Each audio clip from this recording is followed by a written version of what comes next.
قوم لوط جنہوں نے ایسی برائی کو ایجاد کیا جو ان سے پہلے دنیا میں کسی قوم نے نہ کیا تھا۔ ایسی بدکاری جس کی مثال تاریخ میں کہیں نہیں ملتی۔ اس قوم نے ایسا کیا کام کیا تھا اور ان کا کیا انجام ہوا؟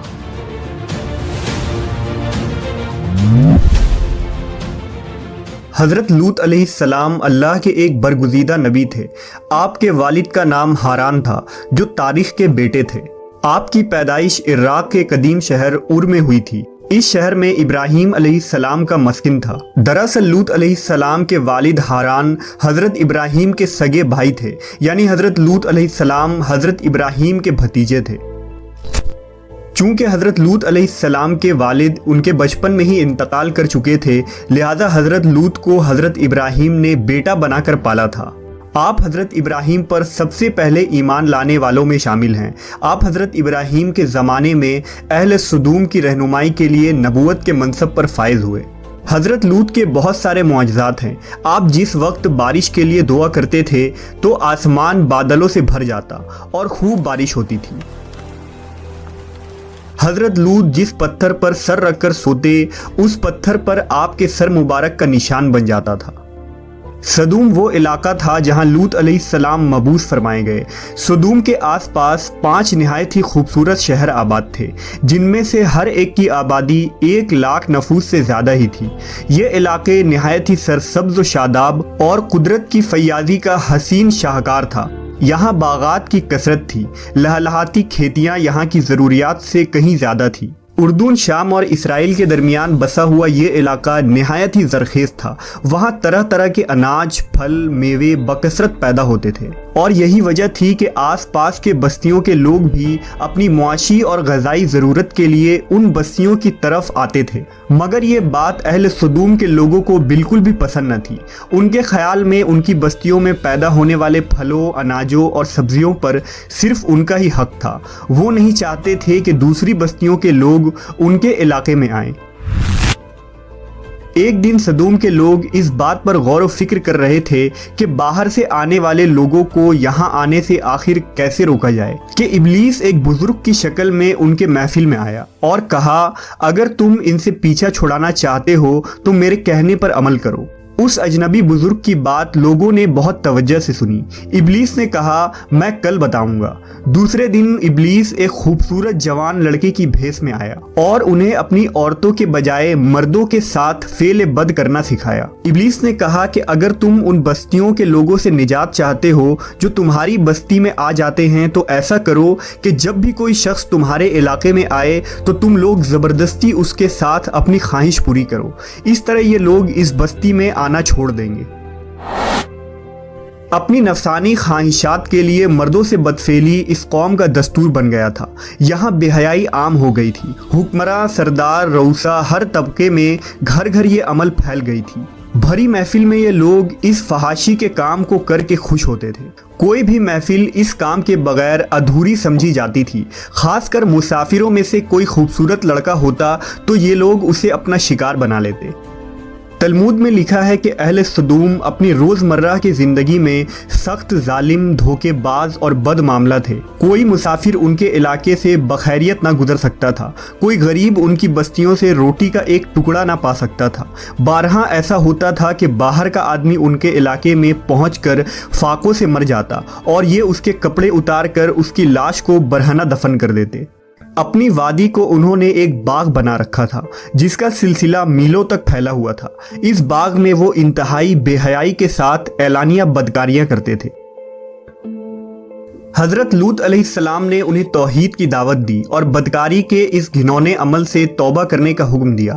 حضرت لوط نے کہا، تم بے حیائی کیوں کرتے ہو؟ کیا تم عورتوں کو چھوڑ کر لذت حاصل کرنے کے لیے مرد کی طرف مائل ہوتے ہو؟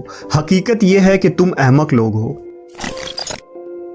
حضرت لوط اہل سدوم کو دن رات واعظ و نصیحت کیا کرتے، لیکن قوم پر اس کا کوئی اثر نہ ہوا، بلکہ وہ بہت فخریہ انداز میں یہ کام کرتے تھے۔ انہیں حضرت لوط کا سمجھانا بھی برا لگتا تھا، لہٰذا انہوں نے صاف صاف کہہ دیا کہ اگر تم ہمیں اسی طرح برا کہتے رہے اور ہمارے کاموں میں مداخلت کرتے رہے تو ہم تمہیں اپنے شہر سے نکال دیں گے۔ حضرت لوط نے نصیحت و تبلیغ کا سلسلہ جاری رکھا، لہٰذا ایک دن اہل سدوم نے خود ہی عذاب الہی کا مطالبہ کر دیا۔ اللہ تعالیٰ نے اب تک ان کے اس بدترین فحاشی اور بدکاری کے باوجود ڈھیل دے رکھی تھی، لیکن جب انہوں نے حضرت لوط سے ایک دن کہا کہ اگر تم سچے ہو تو ہم پر عذاب لے آؤ، لہٰذا ان پر عذاب الہی کا فیصلہ ہو گیا۔ اللہ نے اپنے خاص فرشتوں کو دنیا کی طرف روانہ کر دیا۔ یہ فرشتے دراصل حضرت جبرائیل، میکائیل اور اسرافیل علیہ السلام تھے۔ پھر یہ فرشتے حضرت لوط علیہ السلام کے گھر تشریف لے آئے۔ حضرت لوط نے جب ان خوبصورت نوعمر لڑکوں کو دیکھا تو سخت گھبراہٹ اور پریشانی میں مبتلا ہو گئے۔ انہیں یہ خطرہ محسوس ہوا کہ اگر ان کے قوم کے لوگوں نے انہیں دیکھ لیا تو نہ جانے وہ ان کے ساتھ کیا سلوک کریں گے۔ حضرت لوط کی بیوی کا نام وائلہ تھا، اس نے آپ پر ایمان نہ لایا تھا اور وہ دراصل منافقہ تھی، وہ کافروں کے ساتھ تھی، لہٰذا اس نے جا کر اہل سدوم کو یہ خبر دے دی کہ لوط کے گھر نوجوان لڑکے مہمان ٹھہرے ہوئے ہیں۔ یہ سن کر بستی والے دوڑتے ہوئے حضرت لوط کے گھر پہنچے۔ حضرت لوط نے کہا، اے قوم، یہ جو میری قوم کی لڑکیاں ہیں یہ تمہارے لیے جائز اور پاک ہیں، اللہ سے ڈرو اور مجھے میرے مہمانوں کے سامنے رسوا نہ کرو۔ کیا تم میں سے کوئی بھی شائستہ آدمی نہیں؟ حضرت لوط کی بات سن کر وہ لوگ بولے، تم بخوبی واقف ہو کہ ہمیں تمہاری بیٹیوں سے کوئی حاجت نہیں، اور جو ہماری اصل چاہت ہے اس سے تم بخوبی واقف ہو۔ قوم لوط کے اس بے شرمانہ جواب سے اندازہ لگایا جا سکتا ہے کہ وہ فعل بد میں کس حد تک مبتلا ہو چکے تھے۔ جب حضرت لوط علیہ السلام کی قوم ان کے گھر کی طرف دوڑتی ہوئی آئی تو حضرت لوط نے گھر کے دروازے بند کر دیے اور ان نوجوانوں کو ایک کمرے میں چھپا دیا۔ اس بدکار لوگوں نے آپ کے گھر کا گھیراؤ کیا ہوا تھا اور ان میں سے کچھ گھر کے دیوار پر بھی چڑھنے کی کوشش کر رہے تھے۔ حضرت لوط اپنے مہمانوں کی عزت کے خیال سے بہت زیادہ گھبرائے ہوئے تھے۔ فرشتے یہ سب منظر دیکھ رہے تھے۔ جب انہوں نے حضرت لوط علیہ السلام کی بے بسی اور پریشانی کا یہ عالم دیکھا تو حقیقت سے پردہ اٹھاتے ہوئے یوں فرمایا، اے لوط، ہم تمہارے رب کے بھیجے ہوئے فرشتے ہیں، یہ لوگ ہرگز تم تک نہیں پہنچ سکیں گے۔ ابھی کچھ رات باقی ہے تو اپنے گھر والوں کو لے کر چل دو اور تم میں سے کوئی شخص پیچھے مڑ کر نہ دیکھے۔ اہل سدوم حضرت لوط کے گھر کا دروازہ توڑنے پر بضد تھے، لہٰذا حضرت جبرائیل علیہ السلام نے گھر سے باہر نکل کر اپنے پر کا ایک کونا انہیں مارا، جس سے ان سب کی آنکھوں کے ڈھیلے باہر نکل آئے اور بصارت زائل ہو گئی۔ یہ خاص عذاب ان لوگوں کو پہنچا جو حضرت لوط کے پاس بد نیتی سے آئے تھے۔ حضرت لوط علیہ السلام حقیقت حال جان کر مطمئن ہو گئے اور اپنے گھر والوں کے ساتھ رات ہی کو نکل کھڑے ہوئے۔ بیوی بھی ان کے ساتھ تھی، لیکن کچھ دور جا کر وہ واپس اپنے قوم کی طرف پلٹ گئی اور قوم کے ساتھ جہنم رسید ہو گئی۔ صبح کا آغاز ہوا تو اللہ کے حکم سے حضرت جبرائیل نے بستی کو اپنے پر سے اکھاڑ دیا اور پھر اپنے بازو پر رکھ کر آسمان پر چڑھ گئے، یہاں تک کہ آسمان والوں نے بستی کے کتے کے بھونکنے اور مرغوں کے بولنے کی آوازیں سنی۔